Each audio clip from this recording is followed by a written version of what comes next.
जैसा कि आपको मालूम है कि मुर्शिद मुखिया जो है जोकीहाट के विधानसभा से अब जुड़ चुका है एमआईएम पार्टी में। तो जैसा कि उनका बयान जो भी आया है, आप बयान पार्ट 1 को भी देखने का कोशिश कीजिए और पार्ट 2 को भी मैं आपको दिखाने का प्रयास करूंगा कि वो क्या कुछ कहे हैं, क्या कुछ कहना चाह रहे हैं। मैं किस तरीके से इसमें आने का फिर से प्रयास किया, क्योंकि पहले उन्होंने वो जेडीयू में था, जेडीयू में क्यों मैं जेडीयू को छोड़ने का कारण क्या है, वो सारे बातों को आपको बताने का प्रयास कर रहे हैं। आप वीडियो में बने रहें और वीडियो को स्किप ना करें, ताकि आप वीडियो को जब तक देखेंगे नहीं पूरा तो आपको दोस्तों समझ में आएगा किस तरीके से। कहीं ये लाचारी महसूस हो रही थी कि हम सरकार में हैं, बल्कि उसको एक खुशी का ये दिया गया, तमगा दिया गया, वायु श्रेणी की सुरक्षा दी गई, कहीं ना कहीं उसके तारीफ में कसीदे लिखे गए, उसको इज्जत बख्शी गई। उस दिन मुझे महसूस हुआ कि मैं जिस पार्टी में हूं, अपनी बात अपने अवामुन्नास, अपने कौम मिल्लत, अपने बिरादरान की हक की बात नहीं कर सकता। कई लोगों ने जो फेसबुक के एक्सपर्ट थे, हालांकि पहले दिन से मैंने अपने कमेंट्स में कई बात लिखा था, उसके बावजूद भी कई लोगों ने ये तंज कसा कि आप इसलिए चुप हैं कि आपका टिकट न कट जाए। मैंने लिखा था कि मुझे अपनी टिकट का परवाह नहीं है, और मैं लाइव आकर के 12 मिनट कई सेकंड उस पर बोला, जिसमें 95,000 लोगों ने देखा और 378 उसको शेयर किया, और कई कमेंट्स ऐसे आए और सब लोगों की एक राय बनी कि अब आपको इस पार्टी में नहीं रहना। तो मैं बैरिस्टर असदुद्दीन ओवैसी साहब का कई बयानात जो मुल्क के सतह पर था, बिहार में भी था, और बिहार के सदर अख्तरुल ईमान साहब का, कि जहां भी हम मुसलमानों पर जुल्म होता था, यही बैरिस्टर साहब मेरी बात को रखते थे। हालांकि कई पार्टी सेकुलर कहता है और उसमें हमारे लोग भी उसका मेंबरान है, चाहे पार्लियामेंट में हो या बिहार विधानसभा में, लेकिन किसी की जरूरत नहीं होती है कि हम उस बात को अपने जो मेरा हाउस है उसमें रखें। कहीं ना कहीं वो पार्टी से बंधा हुआ था। यही चीज मुझे महसूस होता था कि मैं भी पार्टी से बंधा हूं, उस पार्टी लाइन पर ही बोलना पड़ेगा। लेकिन मुझे आजादी चाहिए था। हालिया घटना से कई बार मुझे सदमा पहुंचा कि असम में 603 मदारिस को स्कूल में तब्दील कर दी गई। यहां तक कि असम में वहां का जो हाउस है असेंबली, जुमा की नमाज को भी बंद कर दिया गया। हालिया घटना हुआ, हिमाचल में एक मस्जिद तोड़ दी गई। हम लोग कहीं भी जाते हैं डरे सहमे रहते हैं। हमारा जो बुजुर्ग लोग हैं, जिनके चेहरे पर एक दाढ़ी है, जो हम लोगों का सनत है, उनको कहीं ना कहीं जबरदस्ती बोलकर जय श्री राम बुलवाया जाता है। अभी कई ऐसे मुद्दे हैं जो हम लोगों की सल्तनत है, चाहे वक्फ बोर्ड हो, उन पर भी उन लोगों ने निशाना साधना, अपना कब्जा करना चालू कर दिया है। इस तरह जो घटनाएं हैं, इसमें सभी लोग जो हमारे मुस्लिम मेंबरान हैं, चाहे वह आरजेडी में हो, कांग्रेस में हो, समाजवादी में हो, वो चुप्पी साध लेते हैं। उनको लगता है कि अगर हम बोलेंगे हमको टिकट नहीं मिलेगी, और जो हमसे हमारे समाज के जो हिंदू बिरादर हैं, हालांकि वो बिरादर भी हमारे बहुत अच्छे हैं, वो वोट कट जाएगा। जो पार्टी के सरबराह है उस पर पाबंदियां आयद कर दी जाती है।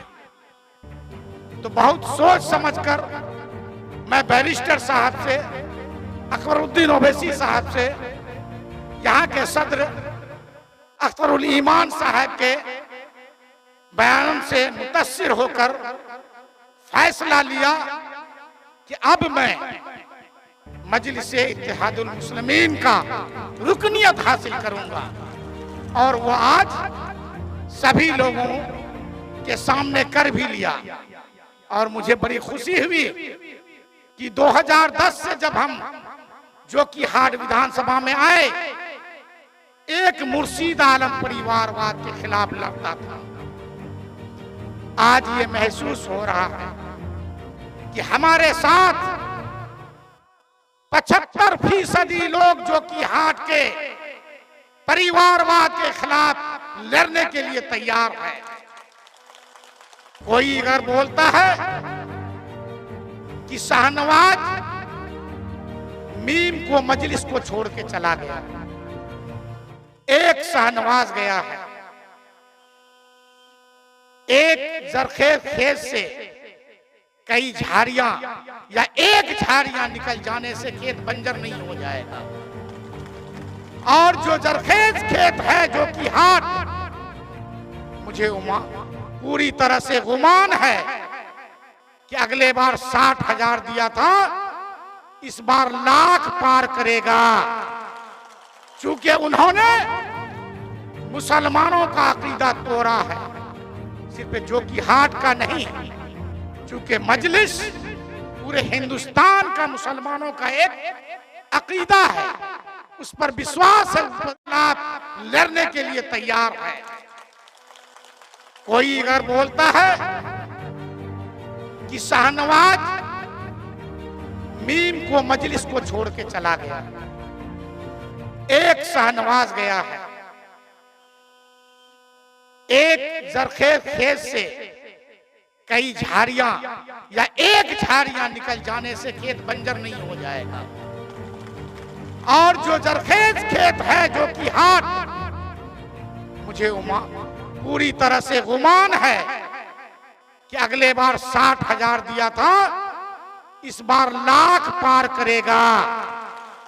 चूंकि उन्होंने मुसलमानों का अकीदा तोड़ा है, सिर्फ जोकीहाट का नहीं, चूंकि मजलिस पूरे हिंदुस्तान का मुसलमानों का एक अकीदा है, उस पर विश्वास है, उस पर यकीन है कि बैरिस्टर साहब जो भी चीज कहते हैं हम मुसलमानों के हक में कहते हैं। अख्तरुल ईमान साहब कहते हैं हमारे हक में कहते हैं। मैं आप लोगों से करबद्ध प्रार्थना करता हूं, आज माननीय नीतीश कुमार जी के पास 20 पार्लियामेंट मेंबर है, सरकार में साझा है। जिस दिन हम लोग सीमांचल से लेके जहां जहां मेरी आबादी है, ठान लेंगे हम लोग 30 सीट जीतेंगे और मेरे बगैर किसी की सरकार नहीं बनेगी। हम जब तक सरकार में नहीं जाएंगे, बिहार में मेरी अपनी क़यादत नहीं होगी, तब तक मेरी कोई बात नहीं सुनी जाएगी। हमको अपनी क़यादत खड़ी करना। बहरहाल क्योंकि समय बहुत ज्यादा हो गया है, मैं फिर हमारे सदर जनाब अख्तरुल ईमान साहब हैं, मैं आपकी पार्टी में आया हूं और बगैर कोई फायदा नुकसान सोचे आपके और बैरिस्टर साहब का जो भी फैसला होगा वो मेरे सर आंखों पर होगा।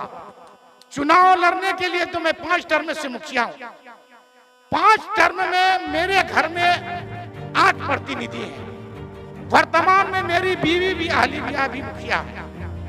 एक मुखिया भले वो कहने के लिए मुखिया है, लेकिन हम पंचायत के अध्यक्ष, एक पार्लियामेंट मेंबर सदस्य होगा, एक एमएलए सदस्य होगा, लेकिन मुखिया है, हम अध्यक्ष। इसलिए इतनी इज्जत काफी है मेरे लिए। मैं आपकी क़यादत को मजबूत करने के लिए आया हूं।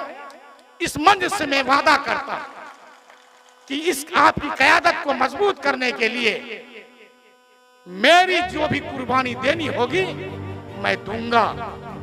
लोग कहते हैं एसी में रख के इतिहास नहीं रचा जाता है, जो पसीना बहाएगा वही इतिहास रचेगा। हम पिछली बार चूंकि कुछ गलत फहमियां हमसे हुई और हमारे पार्टी के जो मजलिस के सरबराह थे उनको भी कुछ मजबूरियां रही,